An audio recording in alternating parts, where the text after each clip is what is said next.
This footage was received anonymously.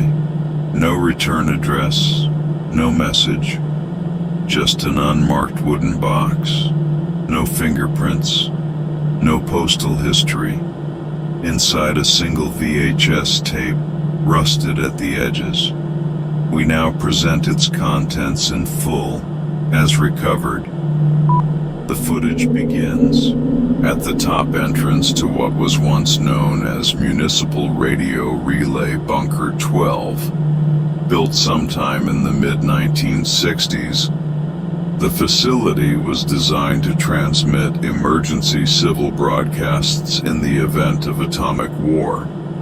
It was abandoned in 1984 following an internal closure report. The reason given: structural instability and personnel interference. The individual holding the camera does not speak, but from cross-referencing environmental sounds and breathing patterns, analysts believe the person to be male, age range 25 to 30. Further comparisons with the online community, Signal Vault, a group of urban exploration volunteers, match breathing and gait with one Riley Graves, a member active in early 2021. The camera descends into the first floor of the bunker.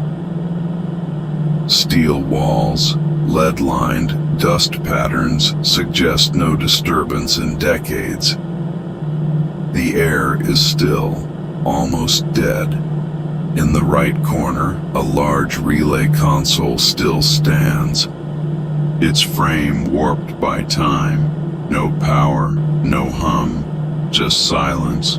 And then a faint noise, too soft to register on first watch, but enhanced, slowed, and filtered, it's there.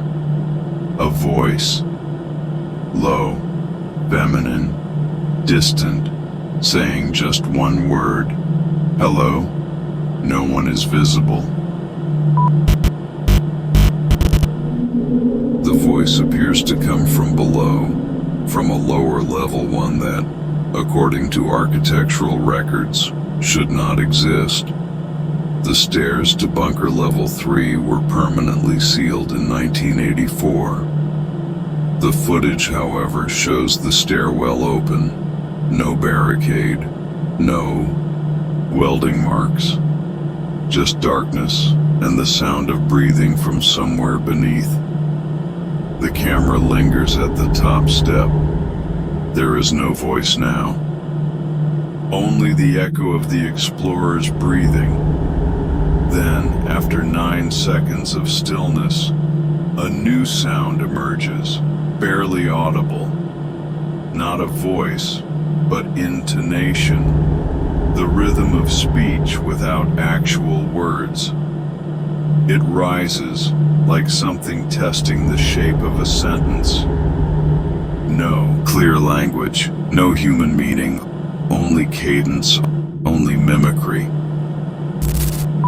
The individual begins descending into level 3. The environment grows noticeably darker. Walls become rougher, lacking finished paneling. Exposed rebar juts out in places, corroded by decades of moisture. The flashlight struggles to light more than a few feet ahead. Camera drift increases. The signal begins to warp, possibly due to environmental interference. At the base of the stairwell, the camera enters a wide corridor. A soft electrical hum becomes audible, although no source of power is visible. No wires, no junctions, no light sources. And then, up ahead, a single open doorway.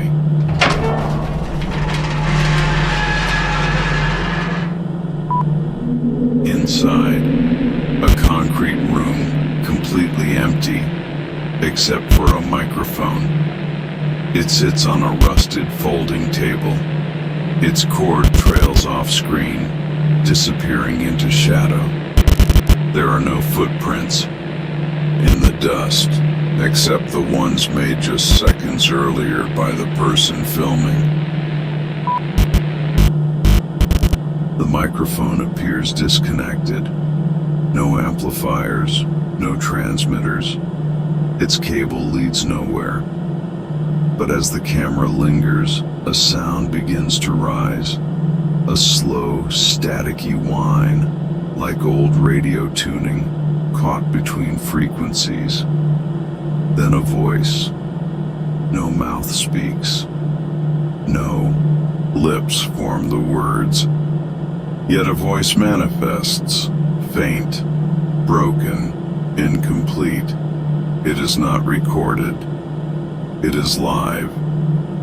It responds not to questions. There are none spoken, but to presence.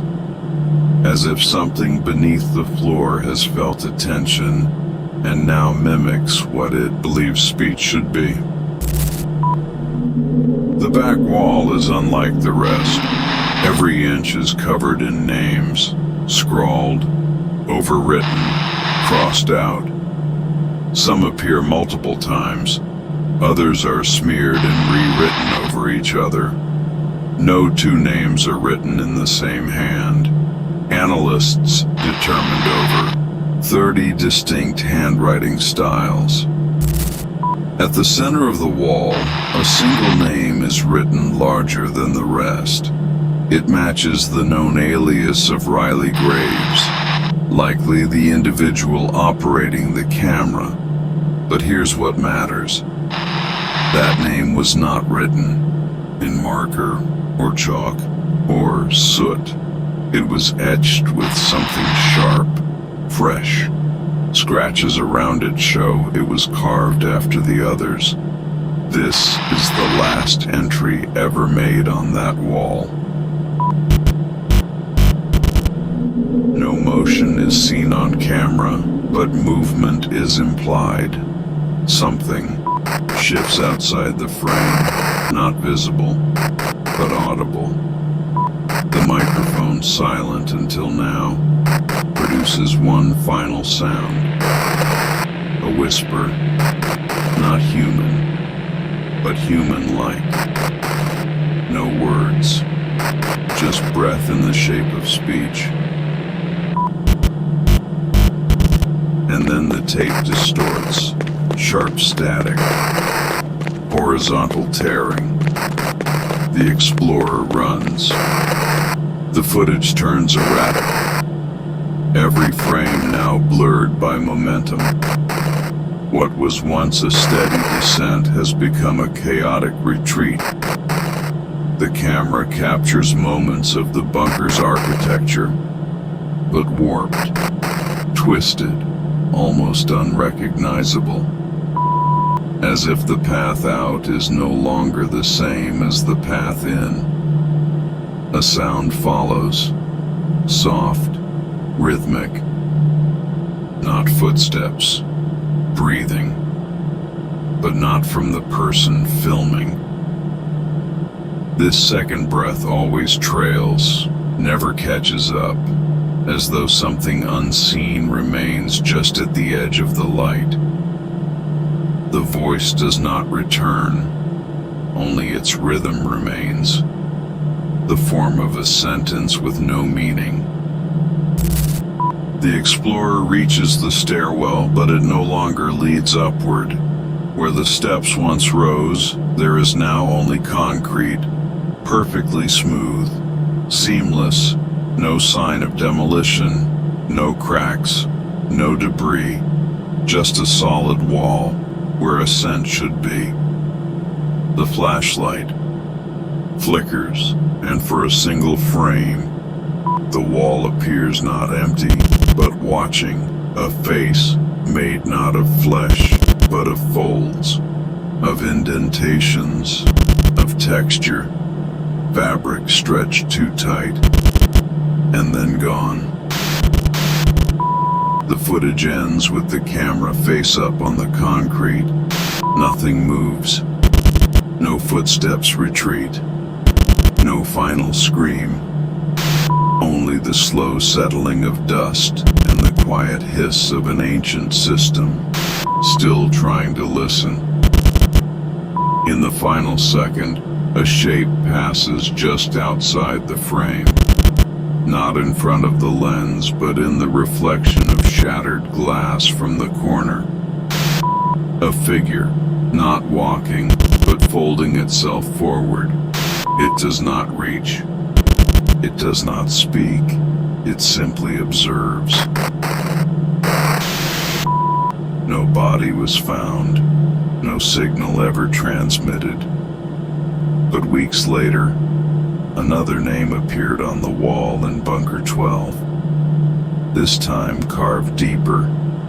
No hand was seen, only the message. It only speaks when watched.